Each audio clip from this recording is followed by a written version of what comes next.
അസ്സാം വലൈക്കും dear friends. ഇന്നത്തെ നമ്മുടെ സ്പെഷ്യൽ നിങ്ങൾ ആരും ഇതുവരെയും ട്രൈ ചെയ്ത് നോക്കിയിട്ടില്ലാത്ത ഒരു അടിപൊളി വെറൈറ്റി റെസിപ്പിയാണ്. നമ്മുടെ ഈ വീഡിയോ കണ്ടുകൊണ്ടിരിക്കുന്ന സമയത്ത് നിങ്ങൾക്ക് ഇഷ്ടപ്പെടുകയാണെങ്കിൽ ഒന്ന് ലൈക്ക് ചെയ്തേക്കണേ. അതുപോലെ തന്നെ നമ്മുടെ ഈ ചാനൽ ആദ്യമായിട്ട് കാണുന്നവരും ഇതുവരെയും സബ്സ്ക്രൈബ് ചെയ്യാത്തവരും പ്ലീസ് ഒന്ന് സബ്സ്ക്രൈബ് ചെയ്തേക്കണേ. ഞാനിടുന്ന വീഡിയോസ് ഉടനടി കിട്ടുന്നതിനായി സബ്സ്ക്രൈബ് ബട്ടന്റെ തൊട്ടടുത്ത് കാണുന്ന ബെല്ലൈക്കൺ കൂടി ക്ലിക്ക് ചെയ്തിട്ട് ഓൾ എന്ന ഓപ്ഷൻ എനേബിൾ ചെയ്യാനും മറക്കല്ലേ.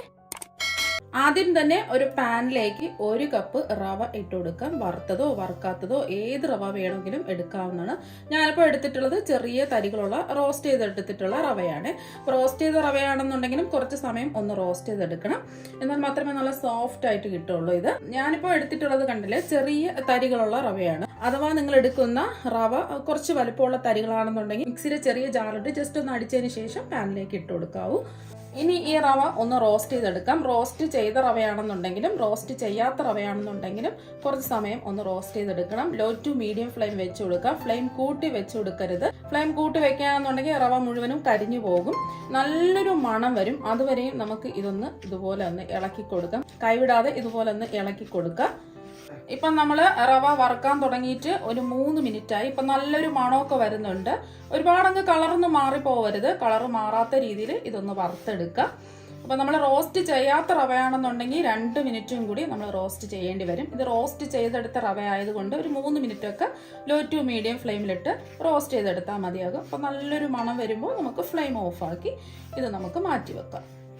ഇനി ഒരു പാത്രത്തിലേക്ക് 3 കപ്പ് വെള്ളം ഒഴിച്ചു കൊടുക്കാം. 250 ml കപ്പിന് 3 കപ്പ് വെള്ളം ഒഴിച്ചു കൊടുക്കാം. 1 കപ്പ് റവയ്ക്ക് 3 കപ്പ് വെള്ളമാണ്. നമ്മൾ ഏത് കപ്പിലാണോ റവ അളന്നെടുക്കുന്നത് ആ കപ്പിൽ തന്നെയാണ് വെള്ളവും അളന്നെടുക്കേണ്ടത്. ഇതുപോലത്തെ അളവ് കപ്പില്ല എന്നുണ്ടെങ്കിൽ ചായ കുടിക്കുന്ന ഗ്ലാസ് എടുക്കുക. ആ ഗ്ലാസ്സിന് 1 ഗ്ലാസ് റവ എടുക്കുക. അതുപോലെ തന്നെ ആ ഗ്ലാസ്സിന് 3 ഗ്ലാസ് വെള്ളം എടുക്കുക. ഇനി വെള്ളത്തിലേക്ക് 2 നുള്ള് ഉപ്പിട്ട് കൊടുക്കാം. 2 നുള്ള് ഇട്ട് കൊടുത്താൽ മതി. ഇനി ഇതിലേക്ക് 2 ടേബിൾ സ്പൂൺ സൺഫ്ലവർ ഓയിലും കൂടി ഒഴിച്ചു കൊടുക്കാം. അപ്പൊ മണമില്ലാത്ത ഏത് എണ്ണ വേണമെങ്കിലും എടുക്കാവുന്നതാണ്. ഒന്ന് ഇളക്കി കൊടുക്കാം. അപ്പൊ നമ്മൾ സൺഫ്ലവർ ഓയിൽ ഒഴിച്ചു കൊടുക്കുന്നത് നല്ല സോഫ്റ്റ് ആയിട്ട് ഇരിക്കുന്നതിന് വേണ്ടിയിട്ടാണ്. ഇത് തണുത്ത് കഴിഞ്ഞാൽ നല്ല സോഫ്റ്റ് ആയിട്ട് ഇരിക്കും. അതിന് വേണ്ടിയിട്ടാണ് നമ്മൾ എണ്ണ ചേർത്ത് കൊടുത്തിട്ടുള്ളത്. അപ്പൊ ഇതൊന്ന് തിളച്ച് വരട്ടെ. നിങ്ങൾക്ക് ഈ വെള്ളത്തിന് പകരം നമ്മളിപ്പോ 3 ഗ്ലാസ് വെള്ളമല്ലേ എടുത്തിട്ടുള്ളത്. ഈ വെള്ളത്തിന് പകരം പകുതി വെള്ളവും പകുതി പാലും വേണമെങ്കിലും എടുക്കാവുന്നതാണ്. 1.5 കപ്പ് വെള്ളവും 1.5 കപ്പ് പാലും വേണമെങ്കിൽ എടുക്കാവുന്നതാണ്. പാല് നമ്മൾ എടുക്കുകയാണെന്നുണ്ടെങ്കിൽ ഇതിലേക്ക് എണ്ണ ചേർക്കേണ്ട ആവശ്യമില്ല. ഞാനിപ്പോ പാല് ചേർക്കാത്തത് കൊണ്ടാണ് 2 ടേബിൾ സ്പൂൺ എണ്ണ ചേർത്ത് കൊടുത്തിട്ടുള്ളത്. ഇതൊന്ന് തിളക്കട്ടെ. Flame low to medium flame വെച്ച് കൊടുക്കാം. ഇന്ന് നമ്മൾ തയ്യാറാക്കാൻ പോകുന്നത് കുട്ടികൾക്കെല്ലാം പ്രിയപ്പെട്ട സ്ട്രോബെറി വെച്ചിട്ടുള്ള ഒരു റെസിപ്പിയാണ്. അപ്പൊ അധികം വിലയൊന്നുമില്ല. സീസണൊക്കെ ആണെന്നുണ്ടെങ്കിൽ നല്ല ക്വാളിറ്റിയുള്ള സ്ട്രോബെറിക്ക് 85 രൂപ മാത്രമേ ഉള്ളൂ. ഞാനിപ്പോ 85 രൂപയുള്ള ഒരു ബോക്സ് സ്ട്രോബെറിയാണ് എടുത്തിട്ടുള്ളത്. ഇതുപോലെ ചെറിയൊരു ബോക്സ് സ്ട്രോബെറിയാണ് എടുത്തിട്ടുള്ളത്. ഇനി സ്ട്രോബെറി ഒന്ന് കഴുകി വൃത്തിയാക്കി എടുക്കാം. എന്നിട്ട് ഇതിന്റെ പച്ച കളറൊക്കെ ഉള്ള ഞെട്ടുണ്ടല്ലോ അതൊക്കെ ഒന്ന് മാറ്റി ചെറുതായിട്ടൊന്ന് കട്ട് ചെയ്തെടുക്കാം. ഇപ്പൊ നല്ല റെഡ് കളറുള്ള സ്ട്രോബെറിയാണ് നമുക്കിപ്പം കിട്ടിയിട്ടുള്ളത്. ഇപ്പൊ സ്ട്രോബെറി എല്ലാം ചെറുതായിട്ട് കട്ട് ചെയ്തെടുത്തിട്ടുണ്ട്. ഒരു പ്രാവശ്യം ഒന്ന് കഴുകിയെടുത്താൽ മതിയാകും. വെള്ളത്തിലൊന്നും ഇട്ട് വെക്കരുത്. നമ്മൾ ഫ്രീസറിൽ വെച്ചിട്ടാണ് ഇത് നമ്മൾ പുറത്തെടുത്ത് ജസ്റ്റ് ഒന്ന് കഴുകി വൃത്തിയാക്കി അരിഞ്ഞെടുക്കുന്നത്. അപ്പോൾ ഒരുപാട് സമയം വെള്ളത്തിലിട്ട് വെക്കരുത്.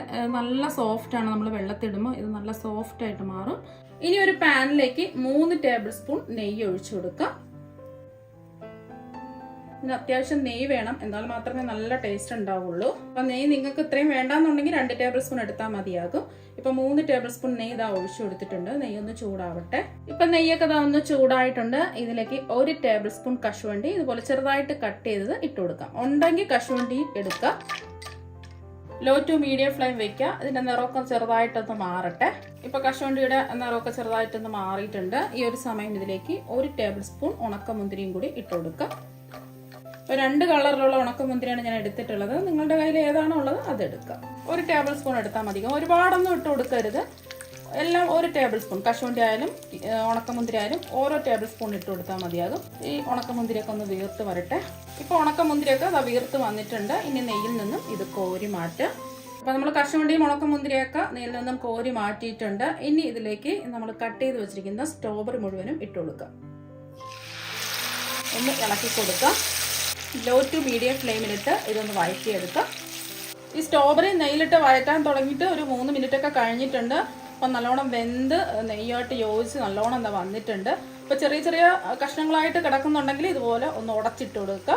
അല്ലെങ്കിൽ മാഷർ വെച്ച് ഒന്ന് ഉടച്ചു കൊടുക്കുകയോ അല്ലെങ്കിൽ സ്പാച്ചിൽ വെച്ചോ സ്പൂൺ വെച്ചോ ഇതുപോലെ ഒന്ന് ഉടച്ചിട്ട് കൊടുക്കുക. അപ്പോൾ അതെല്ലാം ഒന്ന് ഉടച്ച് ഇട്ട് കൊടുത്തിട്ടുണ്ട്. ഇനി ഇതിലേക്ക് നമുക്ക് ആവശ്യത്തിനുള്ള മധുരം ചേർത്ത് കൊടുക്കാം. സ്ട്രോബെറിയും നെയ്യും കൂടെ ചേർന്നപ്പോൾ നല്ലൊരു മണമാണ് വരുന്നത്. നമ്മൾ എത്രയാണോ റവ എടുത്തിട്ടുള്ളത് അതേ അളവിൽ തന്നെ 1 കപ്പ് പഞ്ചസാര ഇട്ട് കൊടുക്കാം. ഇതൊരു നോർമൽ മധുരമാണ്. നല്ല മധുരമൊക്കെ കുറച്ച് മധുരം മുന്നിട്ട് നിൽക്കണമെന്നുണ്ടെങ്കിൽ 1.25 കപ്പ് പഞ്ചസാര വരെ എടുക്കാവുന്നതാണ്. ഒന്ന് ഇളക്കി കൊടുത്ത് പഞ്ചസാര എല്ലാം ഒന്ന് അലിഞ്ഞ് വരട്ടെ. ഇപ്പോൾ 1 മിനിറ്റ് ഇതാ ഇളക്കി കൊടുത്തിട്ടുണ്ട്. പഞ്ചസാര എല്ലാം ഒന്ന് അലിഞ്ഞ് വന്നിട്ടുണ്ട്. ഈ ഒരു സമയം നമുക്കിതിലേക്ക് റോസ്റ്റ് ചെയ്ത് വെച്ചിരിക്കുന്ന റവ ചേർത്ത് കൊടുക്കാം. റോസ്റ്റ് ചെയ്ത് വെച്ചിരിക്കുന്ന റവ മുഴുവനും ഇട്ട് കൊടുത്തിട്ടുണ്ട്. ഫ്ലെയിം കുറച്ച് വെച്ചിട്ട് ഇതൊന്ന് ഇളക്കി കൊടുക്കുക. എല്ലാം ഒന്ന് യോജിച്ച് വരട്ടെ. ഇപ്പം അതെല്ലാം ഒന്ന് യോജിപ്പിച്ച് ഇതാ എടുത്തിട്ടുണ്ട്. ഇനി ഇതിലേക്ക് നമ്മൾ തിളപ്പിക്കാൻ വെച്ചിരിക്കുന്ന വെള്ളം ഉണ്ടല്ലോ, അത് നല്ലോണം തിളച്ചിട്ടുണ്ട്. നമ്മൾ തിളപ്പിച്ച് വെച്ച വെള്ളം കുറച്ചായിട്ട് ഒഴിച്ച് ഒന്ന് ഇളക്കി കൊടുക്കുക.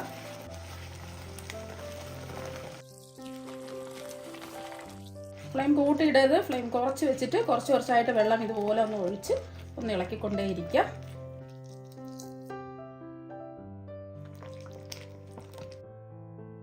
അപ്പോൾ വെള്ളം ഫുള്ള് എന്താ ഒഴിച്ചു കൊടുത്തിട്ടുണ്ട്. ഫ്ലെയിം കുറച്ച് തന്നെ വെച്ചിട്ട് ഇതൊന്ന് ഇളക്കിക്കൊണ്ടേയിരിക്കാം.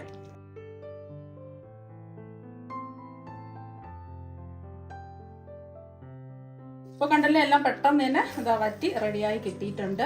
ഇനി ഇതിലേക്ക് നമ്മൾ ഫ്ലേവറിന് വേണ്ടിയിട്ട് കുറച്ച് ഏലക്കപ്പൊടി ചേർത്ത് കൊടുക്കാം. ഞാനിപ്പോൾ പഞ്ചസാരയും കൂട്ടി ചേർത്ത ഏലക്കപ്പൊടി ആയതുകൊണ്ട് 1 ടീസ്പൂൺ എടുത്തിട്ടുള്ളത്. സാധാരണ നമ്മൾ പൊടിച്ചെടുക്കുന്ന ഏലക്കപ്പൊടി ആണെന്നുണ്ടെങ്കിൽ ഒരു 1/4 ടീസ്പൂൺ എടുത്താൽ മതിയാകും. ഒന്ന് ഇളക്കി കൊടുക്കാം. നമ്മൾ റവ ഇട്ട് അപ്പോൾ തന്നെ ഇതാ റെഡിയായി കിട്ടിയിട്ടുണ്ട്. റവ ഒന്നും കട്ടകളൊന്നും കെട്ടിയിട്ടില്ല. നല്ല സോഫ്റ്റായിട്ട് ഇതാ കിട്ടിയിട്ടുണ്ട്. ഇനി ഇതിലേക്ക് റോസ്റ്റ് ചെയ്ത് വെച്ചിരിക്കുന്ന കശുവണ്ടിയും ഉണക്കമുന്തിരിയും ഇട്ട് കൊടുക്കാം. ഇനി ഒന്ന് ഇളക്കി കൊടുക്കാം. എല്ലാം ഒന്ന് യോജിച്ച് വരട്ടെ. ഇനി നിങ്ങൾക്ക് നെയ്യ് വേണമെന്നുണ്ടെങ്കിൽ ഒഴിച്ചു കൊടുക്കാം. ഞാൻ നെയ്യ് ഒഴിച്ചു കൊടുക്കുന്നില്ല. ഇത്രയും നെയ്യൊക്കെ മതി. നല്ലൊരു കളറൊക്കെ വന്നിട്ടുണ്ട്. നമുക്ക് കോരി കഴിക്കാൻ പാകത്തിനാണെന്നുണ്ടെങ്കിൽ ഈ പരുവത്തിന് എടുക്കാം. അപ്പം ഞാൻ കോരി കഴിക്കാൻ പാകത്തിനും എടുക്കുന്നുണ്ട്. കുറച്ചും കൂടെ ഡ്രൈ ആക്കി കട്ട് ചെയ്തെടുക്കുന്ന പാകത്തിനും ഞാൻ എടുക്കുന്നുണ്ട്. ഇപ്പം ഞാൻ ഒരു ബൗളിലേക്ക് കുറച്ച് ഞാൻ മാറ്റുകയാണ്. കോരി കഴിക്കാൻ പാകത്തിന് കുറച്ചെടുത്ത് മാറ്റാം. ഇനി ഇതുപോലത്തെ ഒരു ബൗളിൽ കുറച്ചൊന്ന് നെയ്യ് തടവിയിട്ടുണ്ട്. നെയ്യ് തടവേണ്ട ആവശ്യമൊന്നുമില്ല. 2 കശുവണ്ടിയും 1 കിസ്മിസും എന്താ വെച്ച് കൊടുത്തിട്ടുണ്ട്. ഇനി ഇതിൻ്റെ മുകളിലായിട്ട് സെറ്റ് ചെയ്യാം. ഇപ്പം അതാ ഒരു ബൗളിലേക്ക് മാറ്റിയിട്ടുണ്ട്. ഇനി ഇതുപോലൊരു സ്പാച്ചിലോ ഉണ്ടോ സ്പൂൺ കൊണ്ടോ ഒന്ന് ലെവൽ ചെയ്ത് കൊടുക്കുക. ഇപ്പം അതാ ലെവൽ ചെയ്ത് എടുത്തിട്ടുണ്ട്. ഇത് മാറ്റി വെക്കാം. ബാക്കി ഇരിക്കുന്നത് 2 മിനിറ്റും കൂടി ഒന്ന് ഇളക്കി കൊടുക്കാം. പാനിൽ നിന്ന് വിട്ട് വരുന്നത് വരെ ഒന്ന് ഇളക്കി കൊടുക്കാം. പെട്ടെന്ന് തന്നെ റെഡിയായി കിട്ടും. താമസമൊന്നുമില്ല. അപ്പോൾ 2-3 മിനിറ്റും കൂടെ ഇളക്കി കൊടുത്തിട്ടുണ്ട്. ഇപ്പോൾ പാനിൽ നിന്ന് ഇതുപോലെ വിട്ട് വരുന്നുണ്ട്. ഇത്രയും മതി. ഇനി നമുക്ക് ഫ്ലെയിം ഓഫ് ആക്കാം. ഇനി ഏത് പാത്രത്തിലാണോ നമ്മൾ സെറ്റ് ചെയ്യാൻ പോകുന്നത് ആ പാത്രത്തിൽ കുറച്ച് നെയ്യൊന്ന് തടവുക. നെയ്യ് തടവേണ്ട ആവശ്യമൊന്നുമില്ല. ജസ്റ്റ് ഞാനൊന്ന് നെയ്യ് തടവിയിട്ടുണ്ട്. ഇനി ഇതിലേക്ക് അങ്ങിട്ട് കൊടുക്കാം. ആ ചൂടോടുകൂടി തന്നെ ഇതുപോലെ പ്രസ് ചെയ്ത് ലെവൽ ചെയ്ത് കൊടുക്കുക. ചൂട് മാറിക്കഴിഞ്ഞാൽ പിന്നെ നമുക്ക് പെട്ടെന്ന് ഇതുപോലെ ലെവൽ ചെയ്തെടുക്കാൻ പറ്റില്ല. ഇപ്പം അത് ലെവൽ ചെയ്തെടുത്തിട്ടുണ്ട്. ഇപ്പം ഇത് ചൂടല്ലേ, ഇതിൻ്റെ ചൂടൊക്കെ ഒന്ന് മാറി ഒന്ന് സെറ്റായി വരട്ടെ. ഇത് നമ്മൾ ബൗളിൽ സെറ്റ് ചെയ്ത് വെച്ചിരിക്കുന്ന കേസരിയാണ്. ഇത് ചൂടൊന്നും മാറേണ്ട ആവശ്യമില്ല. ബൗളിലൊന്ന് സെറ്റ് ചെയ്തതിന് ശേഷം ഒരു പാത്രത്തിലേക്ക് മാറ്റാം. ഇനി ഇത് മെല്ലെ ഒന്ന് തുറന്നു നോക്കാം. ഇപ്പൊ അടിപൊളിയായിട്ട് ഇത് സെറ്റായി കിട്ടിയിട്ടുണ്ട്. ഇനി ഇതൊന്ന് സ്കൂപ്പ് ചെയ്യാം. ഇതിങ്ങനെ സോഫ്റ്റ് ആയിട്ട് നമുക്ക് സ്കൂപ്പ് ചെയ്ത് കഴിക്കാവുന്നതാണ്. ഇപ്പൊ കണ്ടില്ലേ, ഇത് നല്ല സോഫ്റ്റ് ആയിട്ടാണ് ഇരിക്കുന്നത്. ഇപ്പൊ നമ്മുടെ കേസരിയുടെ ചൂടൊക്കെ ഇതാ മാറിയിട്ടുണ്ട്. നല്ലോണം എന്താ ഡ്രൈ ആയിട്ട് നല്ല സെറ്റ് ആയിട്ട് ഇതാ വന്നിട്ടുണ്ട്. ഇനി ഇതൊന്ന് ഡിമോൾഡ് ചെയ്യാം. വേണമെന്നുണ്ടെങ്കിൽ ഇതിന്റെ സൈഡൊക്കെ വിടിയിച്ചു കൊടുക്കാം. ഞാനിപ്പോ വിടിയിച്ചു കൊടുക്കുന്നില്ല.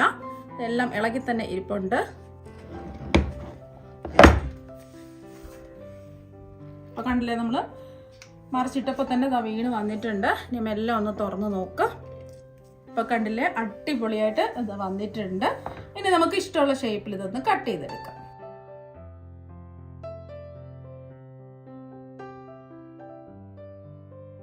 അപ്പൊ അതെല്ലാം ഒന്ന് കട്ട് ചെയ്തെടുത്തിട്ടുണ്ട്. ഇനി നമുക്ക് കട്ട് ചെയ്ത കഷ്ണങ്ങൾ ഒരു പ്ലേറ്റിലേക്ക് മാറ്റാം. ഇനി നമ്മൾ കട്ട് ചെയ്തതിൽ നിന്നും ഒരു പീസ് ഇതായി എടുത്തിട്ടുണ്ട്. അപ്പൊ കണ്ടത് നല്ല സോഫ്റ്റ് ആയിട്ടാണ് ഇരിക്കുന്നത്. അപ്പൊ ഇങ്ങനെ വേണമെങ്കിലും നമുക്ക് കഴിക്കാവുന്നതാണ്. കുറച്ചും കൂടെ ഭംഗി കിട്ടുന്നതിന് വേണ്ടിയിട്ട് ഗസ്റ്റ് ഒക്കെ വരുന്ന സമയത്തും ഫംഗ്ഷനൊക്കെ നടക്കുന്ന സമയത്തും കുറച്ചും കൂടെ വെറൈറ്റി ആയിട്ട് നല്ല ഭംഗിയായിട്ട് കിട്ടുന്നതിന് വേണ്ടിയിട്ട് ഞാനിവിടെ ഡെസിക്കേറ്റഡ് കോക്കനട്ട് ഒന്ന് കോട്ട് ചെയ്തെടുക്കുകയാണ്. ഇപ്പൊ ഡെസിക്കേറ്റഡ് കോക്കനട്ട് ഉണ്ടെങ്കിൽ അതെടുക്കുക, ഇല്ലാന്നുണ്ടെങ്കിൽ തേങ്ങയുടെ വെള്ള ഭാഗം ഒന്ന് ചിരകി എടുത്തതിന് ശേഷം ലോ ടു മീഡിയം ഫ്ലെയിമിൽ ഇട്ടിട്ട് ഒരു 3-4 മിനിറ്റ് ഒന്ന് റോസ്റ്റ് ചെയ്തെടുത്താൽ മതിയാകും. തേങ്ങ ചിരകിയതിന്റെ കളർ ഒന്നും മാറാത്ത രീതിയിൽ റോസ്റ്റ് ചെയ്തെടുക്കുക. എന്നിട്ട് ചൂട് മാറിയിട്ട് നല്ലപോലെ ഒന്ന് മിക്സിയുടെ ജാറിലിട്ട് പൊടിച്ചെടുക്കുക. അതാണ് നമ്മുടെ വീട്ടിൽ തയ്യാറാക്കി എടുക്കുന്ന ഡെസിക്കേറ്റഡ് കോക്കനട്ട്. ഇങ്ങനെ ഡെസിക്കേറ്റഡ് കോക്കനട്ടിലിട്ട് ഇത് കോട്ട് ചെയ്തെടുത്തപ്പോൾ കാണാൻ തന്നെ നല്ല ഭംഗിയാണ്. ഇതുപോലെ തന്നെ ബാക്കിയെല്ലാം നമുക്ക് ചെയ്തിട്ടെടുക്കാം. ഇപ്പൊ നമ്മൾ കട്ട് ചെയ്തെടുത്ത എല്ലാ പീസും ഡെസിക്കേറ്റഡ് കോക്കനട്ടിലിട്ട് ഇതാ കോട്ട് ചെയ്തെടുത്തിട്ടുണ്ട്. ഇപ്പൊ കണ്ടില്ല, നല്ല ജെല്ല് പോലെയാണ് ഇരിക്കുന്നത്. ഇനി ഇതിൽ നിന്നും ഒരു പീസ് എടുത്ത് കാണിച്ചു തരാം.